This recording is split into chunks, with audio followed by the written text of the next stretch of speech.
Ce collège de défense et de sécurité du G5 Sahel basé à Nouakchott a ouvert ses portes depuis octobre, mais vient d'être réceptionné par la mission permanente du G5 Sahel.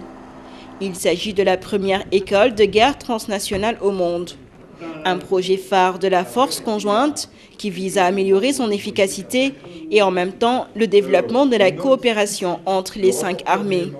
Le plus important, ce qui va se faire ici, c'est surtout que nos officiers supérieurs vont apprendre à travailler ensemble, à coordonner ensemble, à planifier ensemble et à développer une doctrine commune. Ça, c'est irremplaçable. Parce que, vous le savez, nos officiers vont dans multiples écoles dans le monde pour se former. Pour une fois, on a un centre unique qui est nôtre, qui est sahélien, seulement 4 ans après la création du G5 Sahel.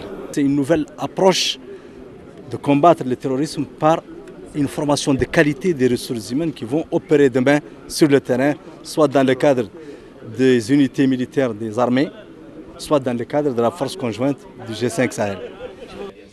Cette réception a eu lieu en marge de la conférence de coordination des partenaires et bailleurs du G5 Sahel qui s'ouvre jeudi et dont l'enjeu est de mobiliser 1,7 milliard d'euros en vue du financement du plan d'investissement prioritaire, soit 87% du coût global, sachant que les 13% sont déjà acquis et représentent la contribution du Burkina Faso, du Mali, de la Mauritanie, du Niger et du Tchad.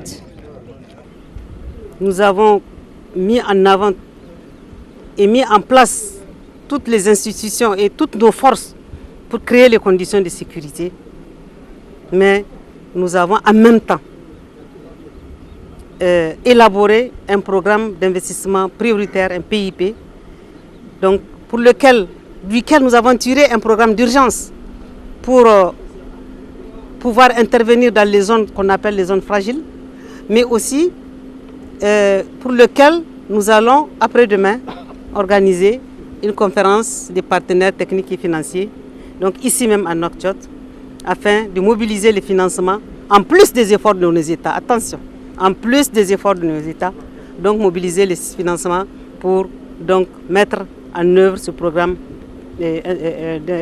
prioritaire d'investissement. L'objectif du plan d'investissement prioritaire est de contribuer à assurer le développement et la sécurité dans les pays du G5 Sahel. Pour cette première phase 2019-2021, 40 projets ont été retenus. Ces derniers portent sur l'amélioration de l'accès aux services sociaux de base au niveau des zones transfrontalières, articulés autour de 4 axes stratégiques, à savoir la gouvernance, la résilience, la sécurité et les infrastructures.